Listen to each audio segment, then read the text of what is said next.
उसकी वजह से विकास तो हो रहा है, आपके शासन में निरंतर चल रहा है, लेकिन अब हम चाहते हैं आपने जो मुझ सेवक को एक मौका दिया इस खटीमा नगर पालिका में, इस खटीमा की जनता ने जो विश्वास आपके माध्यम से मुझे दिया, क्योंकि कोई ये कहे कि रमेश जोशी अपने आप में कोई चीज थी और वो चेयरमैन बन के आ गए। माननीय मुख्यमंत्री जी, ये स्पष्ट है इस खटीमा की जनता ने जो जनमत दिया है पुष्कर सिंह धामी जी को दिया है।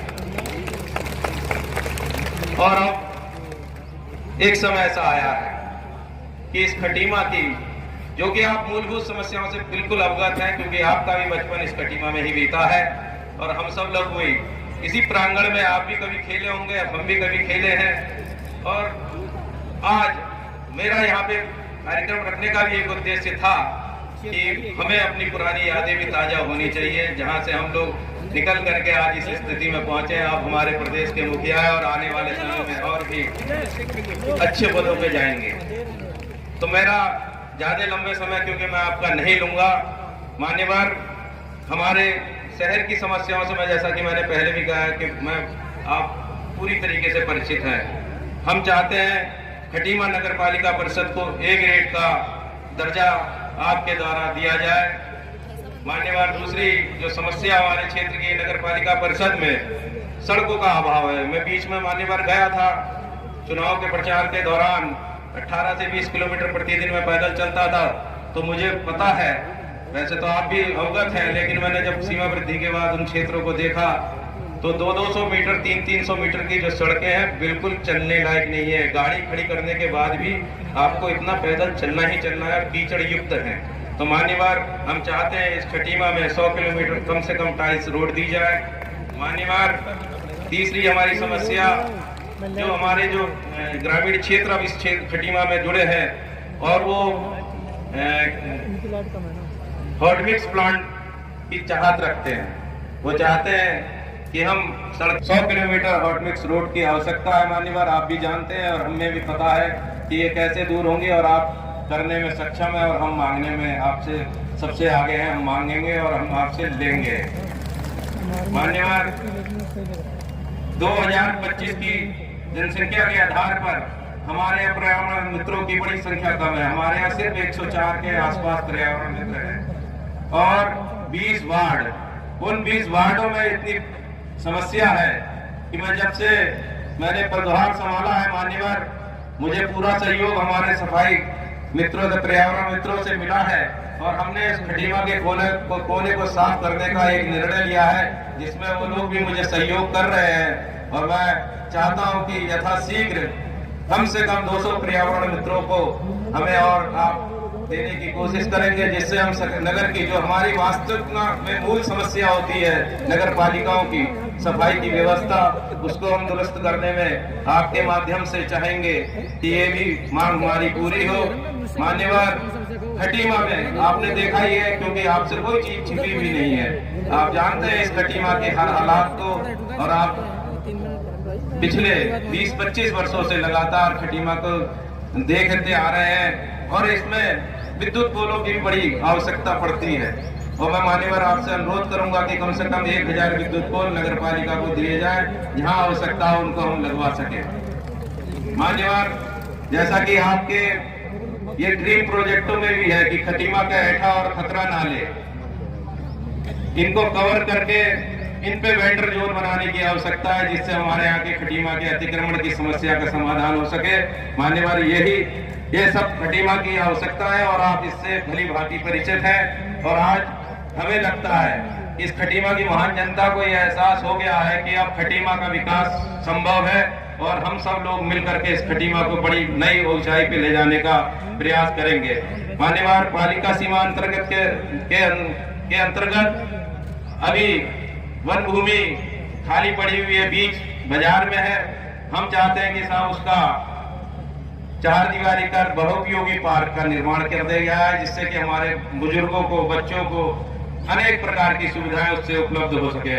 मान्यवर, पुरानी तहसील पटवारी बिल्डिंग को नगर पालिका परिषद खटीमा को अस्थायी कार्यालय हेतु दे दिया जाए, क्योंकि हमारा कार्यालय बहुत ही जीर्ण शीर्ण अवस्था में है। तो मैं आपसे ये भी चाहता हूँ पालिका के अंतर्गत एक हाईटेक लाइब्रेरी की घोषणा की भी हम चाहते हैं, आपसे उम्मीद करते हैं कि आप हमारी इस मांग को पूरा करेंगे। मान्यवर पालिका सीमा के अंतर्गत टनकपुर, सितारगंज, मेलाघाट, खटीमा, पीलीभीत रोड का चौड़ीकरण, मध्य में डिवाइडर व सौंदर्यीकरण की घोषणा आपके द्वारा आज अगर होगी तो इस खटीमा का विकास में एक मील का पत्थर साबित होगी। पालिका की सीमा के अंतर्गत प्रत्येक वार्ड में ओपन जिम की व्यवस्था। मान्यवर हम चाहते हैं कि यहाँ के युवाओं को नशे से दूर रखने के लिए हमें कुछ ना कुछ ऐसे काम करने पड़ेंगे कि वहाँ वो लोग जाएं, खेलें, कूदें और इस समस्या का निदान जो हमारी सबसे बड़ी समस्या है आजकल नशे की, जबकि आपका प्रयास लगातार चल रहा है और खटीमा की जो हमारे पुलिस है वो भी इसमें पूरा सहयोग कर रही है और कई नशा तस्कर माननीय एसएसपी के माध्यम से पकड़े भी गए हैं, उनके खिलाफ कार्रवाई हुई है और हम चाहते हैं कि एक ऐतिहासिक कार्रवाई हो। आपके दिशा निर्देश अनुसार ये कार्रवाई लगातार होनी चाहिए, हमारे युवा इस नशे की लत में ना पड़ पाए। इसके लिए आपको पुलिस प्रशासन को और भी सख्त करना पड़ेगा कि नशाखोरी किसी भी कीमत पे आपके इस इलाके में तो कम से कम नहीं पनपने दी जाएगी। मान्यवर एक और समस्या जो हमारे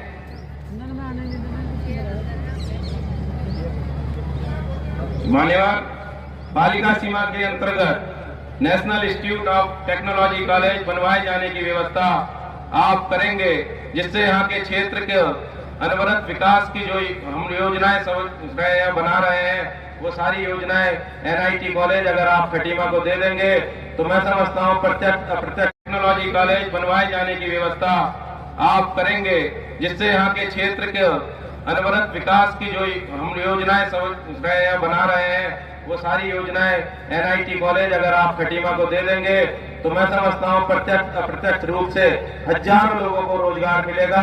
और ये खटीमा का सौभाग्य है कि आप हमारे मुख्यमंत्री हैं और आपकी वजह से आज हम यहाँ हैं और मान्यवर की बदौलत आज यहाँ पे खड़े हुए हैं, क्योंकि मैंने तो राजनीति भी आप जानते हैं एक तरीके से छोड़ ही दी थी।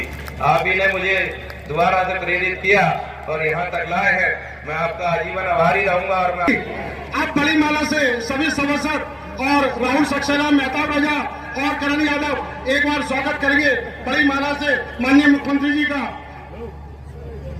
इस साइड आ जाओ, यहाँ पर आ जाओ। करता हूँ, आप सबका धन्यवाद करता हूँ, आप सबका स्वागत करता हूँ। आप सभी जानते हैं खटीमा मेरी कर्मभूमि रही है और आप सभी मेरे परिवार के सदस्य हैं, इसलिए भी जब भी आपके बीच में मुझे आने का शुभ अवसर प्राप्त होता है मुझे अत्यंत प्रसन्नता होती है।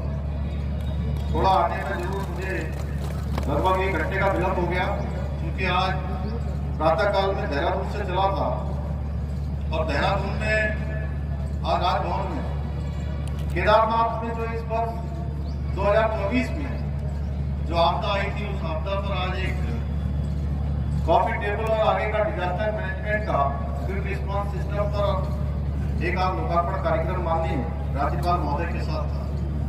उसके बाद में पौड़ी गढ़वाल के दुगड्डा गया था और दुगड्डा में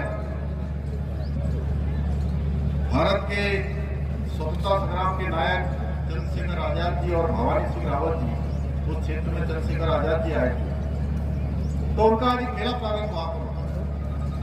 उस मेले में आने जाने में काफी समय लग गया, इसलिए मैं आप सबके बीच में कुछ विलंब से पहुंचा, लेकिन आप सबका उत्साह देखकर मुझे ऐसा लग नहीं रहा है कि मैं आज शाम के कार्यक्रम में आप सबके बीच में आया हूँ। हमारे केटी भट्टी हंस रहे हैं। मुझे ऐसा लग रहा है कि मैं प्रातःकाल के किसी कार्यक्रम में प्रातः 10 बजे आप सबके बीच में आया हूँ।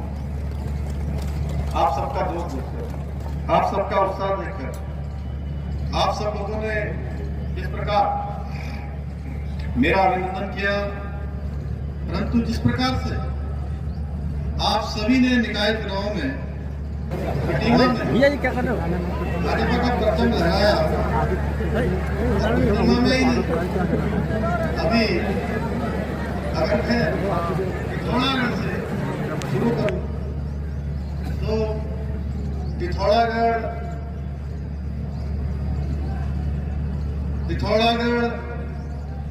लोहाघाट, चंपावत, टनकपुर, बनबसा, खटीमा, नानकपता, सितारगंज, रुद्रपुर, गदरपुर,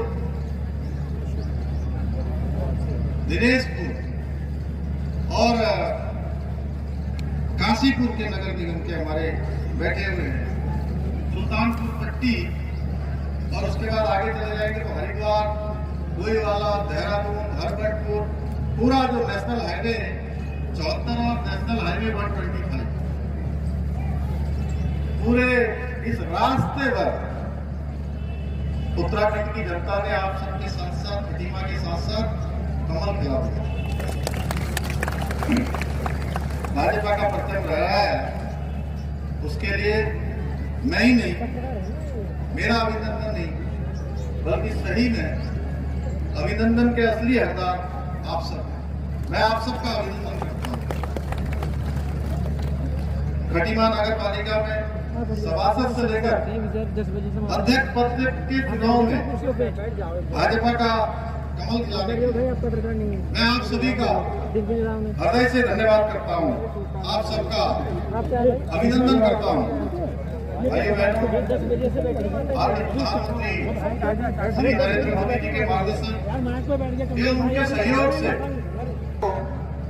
देश का अग्रणी राज्य बनाने के लिए, देश का श्रेष्ठ राज्य बनाने के लिए, देश का आदर्श राज्य बनाने के लिए, उस दिशा में हमारा राज्य स्थापित हो, उसके लिए हम निरंतर संकल्पबद्ध होकर एक पल और एक क्षण रुके बिना निरंतर काम कर रहे हैं। आज जहां एक और शहरों से लेकर सुदूर सीमावर्ती पर्वतीय गांवों तक सड़क, शिक्षा, स्वास्थ्य एवं पेयजल सहित सभी महत्वपूर्ण क्षेत्रों में आज इंफ्रास्ट्रक्चर को मजबूत किया जा रहा है, नवाचार किया जा रहा है, नए नए विकास के कामों को आगे बढ़ाया जा रहा है। वहीं प्रदेश के किसानों को आर्थिक रूप से सशक्त बनाने के उद्देश्य से दुग्ध उत्पादन, मधु उत्पादन, कृषि, बागवानी, सुगंधित पौधे एवं फूलों की खेती को निरंतर प्रोत्साहित किया जा रहा है। अरोमा वैलियां विकसित की जा रही हैं, एप्पल मिशन, कीवी मिशन पर काम किया जा रहा है। किसानों को मशीन फार्मिंग के जरिए 80% यानी 80% तक की सब्सिडी में कृषि उपकरण दिए जा रहे हैं। इसके अलावा होम स्टे योजना, लखपति दीदी योजना, सौर स्वरोजगार योजना जैसी अनेक योजना लागू कर स्वरोजगार को भी बढ़ावा दिया जा रहा है। भाइयों बहनों, आज मैं आप लोगों के बीच में कोई भाषण देने के लिए नहीं आया हूँ, बल्कि मैं हमेशा की तरह आप सब, मुझे याद है 2012 में आप लोगों ने मुझे पहली बार अपना आशीर्वाद देकर इस क्षेत्र से अपने फूलों की खेती को निरंतर प्रोत्साहित किया जा रहा है। अरोमा वैलियां विकसित की जा रही हैं, एप्पल मिशन, कीवी मिशन पर काम किया जा रहा है। किसानों को मशीन फार्मिंग के जरिए 80% यानी 80% तक की सब्सिडी में कृषि उपकरण दिए जा रहे हैं। इसके अलावा होम स्टे योजना, लखपति दीदी योजना, सौर स्वरोजगार योजना जैसी अनेक योजना लागू कर स्वरोजगार को भी बढ़ावा दिया जा रहा है। भाइयों बहनों, आज मैं आप लोगों के बीच में कोई भाषण देने के लिए नहीं आया हूँ, बल्कि मैं हमेशा की तरह आप सब, मुझे याद है 2012 में आप लोगों ने मुझे पहली बार अपना आशीर्वाद देकर इस क्षेत्र से अपना प्रतिनिधि चुनकर पहली बार विधानसभा में जाने का अवसर दिया था और विधानसभा में भेजा था आपने। तब से लेकर मैं कहीं भी रहूं, मैंने हमेशा खटीमा के विकास के बारे में ही सोचा है। और अभी 4 दिन पहले विधानसभा में मैं बजट भाषण पर बोल रहा था, जब ये खटीमा विधानसभा एक होती, उसके बाद यहाँ के गोपाल सिंह राणा जी विधायक बने, और जब मैं भाषण कर रहा था तो दोनों के दोनों मेरे सामने बैठे हुए थे।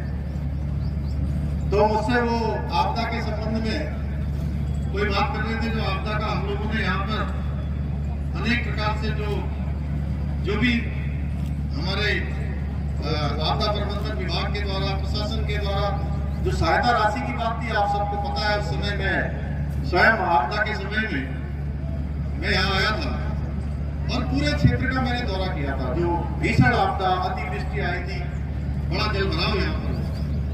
तब मैंने इनसे कहा कि देहरादून राजधानी है और राजधानी में मुझे सभी सरकारी कामों के लिए देहरादून में रहना पड़ता है। लेकिन अगर मैं देहरादून के अतिरिक्त कहीं बात करूं, अगर मेरे 3 सालों का या 3.5 सालों का पूरा अगर समय सारणी निकाली जाएगी कि मैं कितने दिन कहाँ रहा हूं, तो देहरादून के बाद सबसे ज्यादा मैं खटीमा नहीं रहा। इसलिए मैंने सदैव खटीमा के विकास के बारे में सोचा है।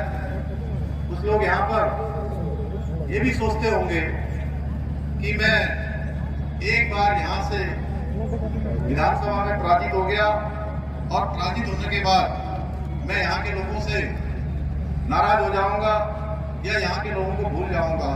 ऐसा कदापि नहीं है। मैंने हमेशा कहा कि मैं कहीं से भी, मैं विधायक चंपावत का हूँ, लेकिन मैंने अपना वोट लोकसभा के चुनाव में भी और विधानसभा के चुनाव में भी और आगे आने वाले विधानसभा के चुनाव में भी मैं नगरात राय के बूथ में डालूंगा। आप ही लोगों के बीच में मैं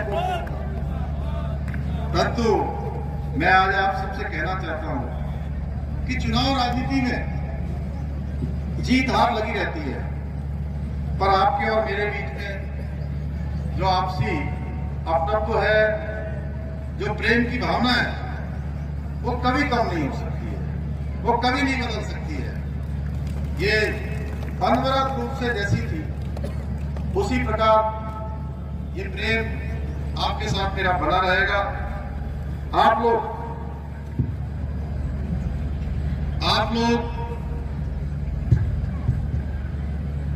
लोग मेरे लिए कल भी परिवार थे, आज भी हैं और कल भी रहने वाले हैं।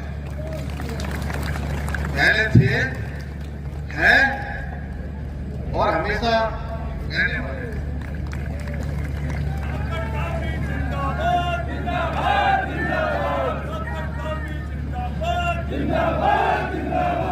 आप सभी इस बात के साक्षी हैं कि मैं सदैव खटीमा के चहुमुखी विकास और जन जन के कल्याण के लिए हमेशा प्रयास करता रहा हूं।